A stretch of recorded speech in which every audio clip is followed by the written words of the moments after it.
got your marketing plan? Yeah, I've already written it up. I mean, I utilize some of this already, but my question is surrounding, all right, say that he has something else to do, but like for Twitter or for your Facebook business account or whatever, I mean, this information you're talking about, you put in timely fashion, whether it be once a day, a couple times a day, whatever. I have tons of content that I've written articles, YouTube videos. I should just go home tonight and just load up 45 videos. I mean, I should space out accordingly to generate a buzz and generate that increase rather than just, because I don't have any fans. I don't have any. Well, don't even start putting content out there. You've got to focus on fans. You've got to focus on getting fans. And that's really number one. And so you want to have, 3 or 4 pieces of content up there when they get there, so that it's not just empty. Okay. But don't start generating content because it won't be distributed to anyone until you have fans. So, I would do the email campaign with the fans on Facebook and get a 20% discount on X, or we'll send you a free Frisbee, or I don't know what it is. But if what is a fan worth? What is it worth to be in front of somebody on a regular basis, getting the content in front of them? And, some people, send out, I mean, I don't even know how to explain it. Like, I've seen offers that were like, worth $25 for a fan. And I'm like, that's a lot of money for a fan. But I've also seen, we'll send you a coffee mug if you become a fan. We'll give you a coupon. Coupons are the big thing. Facebook deals, look into Facebook deals. It's an automated new service that Facebook offers. You can set up some kind of deal. It's, it's a tab on your business page. It's an app. It's a Facebook, what do you call it, okayed app. And basically, it allows you to send people a coupon if they sign up to if they fan you. So there's some pretty easy ways to incent people, but you just have to figure out what the incentive is for your audience. So people are not going to just become my fans because they're like. Because usually it's got to be. Yeah, and you have to be really clear that you're not going to bug the crap out of them with, daily, I got up this morning kind of stuff. I mean, you need to talk about, we're going to provide you with, valuable. We'll give you the scores from the games, and we'll be tracking. What do they care about? What kind of content do you think they want? Are you going to be a newsfeed for them about soccer? That's what I guess I would care about. Do the deals have to be relevant to your business, or do you give a coupon at Starbucks? Well, if you think that your clients, customers, prospective clients and customers want a free latte, if you think that will incent them, sure. Ideally, it would be some way of exposing them to your product or service so that they want more. But if, it depends on what you sell. Right, but I'm just saying. Yeah. But how do you do that? I mean, it sounds like that app is for discount with only your business. Yeah, you can craft the deal any way you want. I mean, say $10 off your next order. Yeah, $10 off your next order. $10 off for fans. I mean, you could create some kind of partner program where, you get a free box of donuts from, it depends. I don't know what you sell, so I don't know what your customer sells. So that's the strategy part, is the what's interesting and attractive and helpful to that customer. Right. And I was just talking from a technical standpoint. Yeah. How could you, if it's with another business, I have a customer actually where Starbucks would be a really huge thing to give away, but then you have to. Yeah, I do pretty much anything from iPad. Do you know what I mean? I do pretty much. I don't know. I fanned 3,000 pages that somebody gave me. Now let's not go overboard. But you know what I'm saying? I know it would make me move. But what's the point of having all these fans that you had to bribe to get there? What are they going to do? Well, bribe is another thing. I think that what you're saying is, here's the way I said it to the dog wash dealers. Think about your neighborhood, and think about the day that you saw this truck drive by that had Joe's painting service on. And they went over to your neighbor, and they were over there for a couple days, and Joe put that sign out that said Joe's painting was here. And then he goes. And you kind of made a mental note about Joe's painting. And then a week later, Joe's painting drives through the neighborhood again. And you're like, oh, there's Joe's painting again. He must be good, because another of my neighbors hired Joe. Well, guess what? For dog watch dealers, every time they post a helpful comment on their Facebook page to their fans, it's like their truck drove through the neighborhood. It's brand recognition, it's, oh, people like me.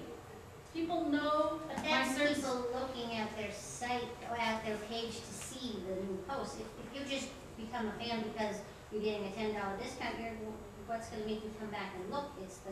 Are No, you no, measuring every out time the web? somebody puts a post on their business page, it gets posted on the wall of all of the Facebook, all of their fans. What, okay, so with It's the respect to all of that though, anticipation of deals down the road is what it is. how You does have it, to give them, sorry. No, that's, yeah, anyway, sorry, go I ahead. was gonna ask, to Jill's point, how are you measuring success for your clients? Is it just based on the number of page likes that people make, or is it really on measuring the sentiment that people are generating based on a specific topic? You know, like can that Jive tool allow you to say, okay, X amount of people are actually more involved in this campaign or whatever because of the different things that I've done in social media? Or do you monitor, or do you just measure by how many people have liked the page? So let's just talk about measurement in general, because I think, But before you do that, Captain, Yeah. could you, I think there's a big distinction that's missing here. And that is, I think people need to understand that your first one or two slides really distinguished what you do. You really have a niche in terms of engagement and social media and content and distribution and getting people there. If a client wants a conversion, like a sale, they really have to go to another person, or they have to say to you, you know, I want a conversion as a Right. result of all this, because that's what I think you're missing. so a is the word. dog watch dealer wants to get a request for a quote.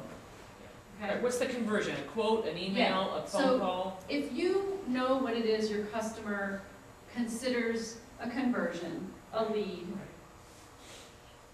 then you build that into the campaign.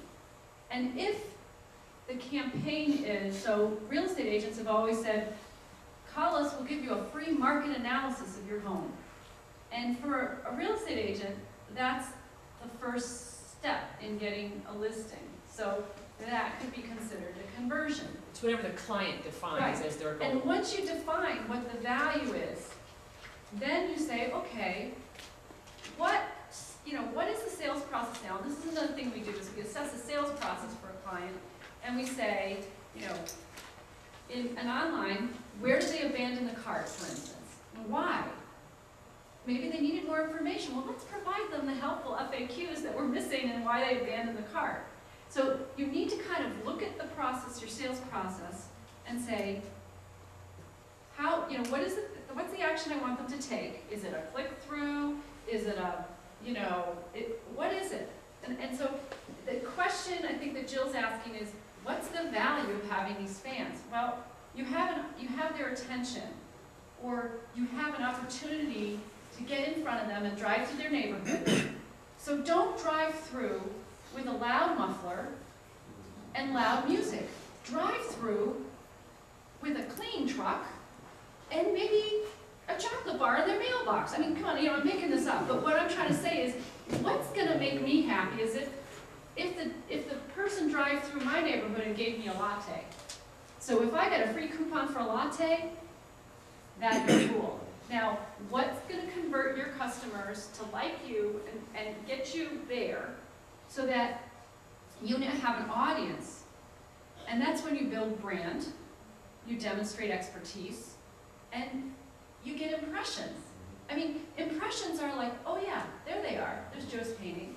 Oh yeah, Joe's painting. Next time I need a painter, I'm thinking Joe's painting because he drove through my neighborhood and he gave me a free latte. Whatever it is that's gonna, engage and impress, I don't even want to impress, have this prospect think of you. It's brand recognition, and you can't measure brand recognition. You never could. You can't measure how frequently somebody thinks about Joe's painting. But you're going to be pretty sure that if you never drove through the neighborhood, they're going to think about you less than if you did, right?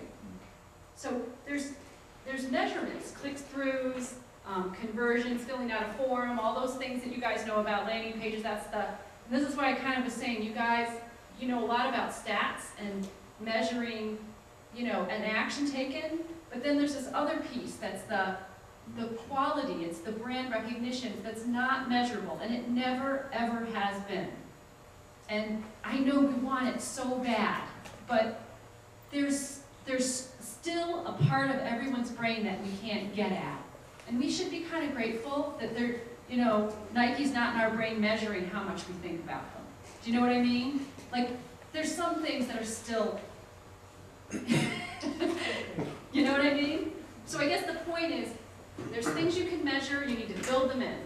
There's things you can't measure, but you can be sure that if you've got their attention, there is some brand building going on. So So